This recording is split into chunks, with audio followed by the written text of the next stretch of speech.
জিলা পৰিবহন বিভাগৰ উদ্যোগত মনিৰাম দেৱান সমাধিস্থলীত শ্ৰদ্ধাঞ্জলি জ্ঞাপন। উল্লেখযোগ্য যে সমগ্ৰ দেশৰ লগত অসমতো উদযাপন কৰা হয় ৮০ সংখ্যক স্বাধীনতা দিৱস। স্বাধীনতা দিৱসৰ উপলক্ষে যোৰহাটতো বিভিন্ন কাৰ্যসূচীৰে পালন কৰা হয় দেশৰ এই বিশেষ দিনটো।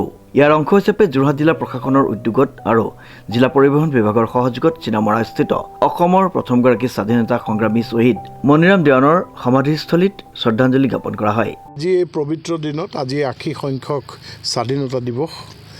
এই স্বাধীনতা দিৱস ইয়াৰ কাৰ্যসূচীৰ অন্যতম কাৰ্যসূচী হিচাপে আজি জিলা প্ৰশাসনৰ ফালৰ পৰা জিলা পৰিবহন বিষয়া কাৰ্যালয়ৰ হৈ মই মনিৰাম দেৱানৰ সমাধিস্থলীত আহি স্মৃতিচাৰণ কৰিলোঁ, শ্ৰদ্ধাঞ্জলি জনালোঁ।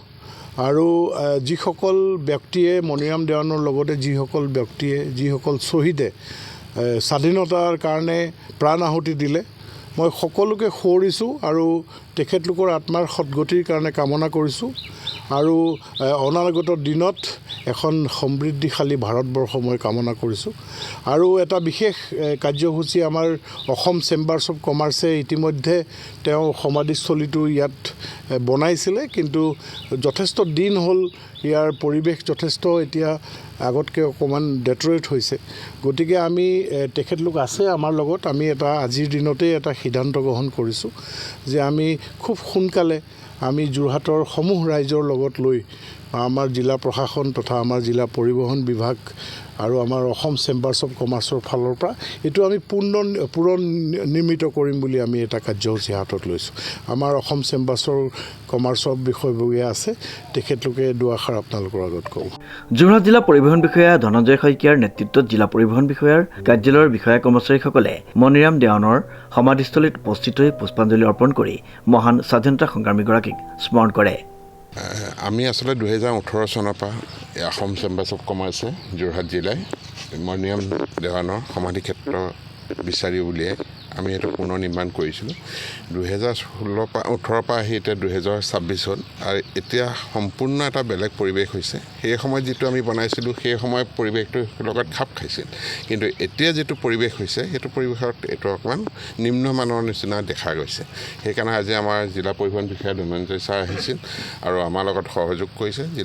তেখেতসকলে আমাক কৈছে যে আমিও সহযোগ কৰিম আৰু যোৰহাটবাসী ৰাইজৰ সহায় সহযোগ লৈ আমি এইটো এনেকুৱা এটা ধুনীয়াকৈ বনাম যাতে মনিৰাম দেৱানৰ সমাধিক্ষেত্ৰ চাবৰ কাৰণে যাতে নেক্সট বছৰৰ পৰা পৰ্যটক ইয়ালৈ আহে আৰু টুৰিষ্ট পইণ্ট হিচাপে গঢ়ি তোলা হ'ব আৰু ইয়াত পৰ্যটক আহেই চাইহি। আৰু আমি এই সুযোগতে চিনেমা বাগান কৰ্তৃপক্ষকো আমি ধন্যবাদ জ্ঞাপন কৰিব লাগিব, যিহেতু তেওঁলোকে আহিব ধুনীয়াকৈ এটা পৰিৱেশ কৰি থৈ যায়। আমি তেওঁলোকক কওঁহি, ৰিকুৱেষ্ট কৰোঁ, কিন্তু তেওঁলোক আমি কোৱা আগতেই আহি গোটেইখিনি কৰি থৈ যায়। সেইকাৰণে এই সুযোগতে আমিতো তেওঁলোকক ব্যক্তিগতভাৱে ক'ব নোৱাৰোঁ, এই সুযোগতে তেখেতসকলকো আমি ধন্যবাদ জ্ঞাপন কৰিলোঁ। ধন্যবাদ। দেশৰ স্বাধীনতাৰ বাবে মনিৰাম দেৱানে আগবঢ়োৱা সাহস, ত্যাগ আৰু অৱদানক স্মৰণ কৰি এই শ্ৰদ্ধাঞ্জলি অনুষ্ঠানৰ আয়োজন কৰা হয়। অনুষ্ঠানত যোৰহাট চেম্বাৰ অফ কমাৰ্চৰ বিষয়ববীয়াসকলে অংশগ্ৰহণ কৰি শ্বহীদগৰাকীৰ প্ৰতি শ্ৰদ্ধা নিবেদন কৰে। স্বাধীনতা দিৱসৰ এই পবিত্ৰ ক্ষণত শ্বহীদ মনিৰাম দেৱানৰ ত্যাগ আৰু দেশপ্ৰেমক স্মৰণ কৰি উপস্থিত সকলোৱে নতুন প্ৰজন্মক দেশৰ প্ৰতি দায়বদ্ধ হোৱাৰ আহ্বান জনায়। ডিজি বৰাৰ এক বিশেষ প্ৰতিবেদন, নিউজ নাও।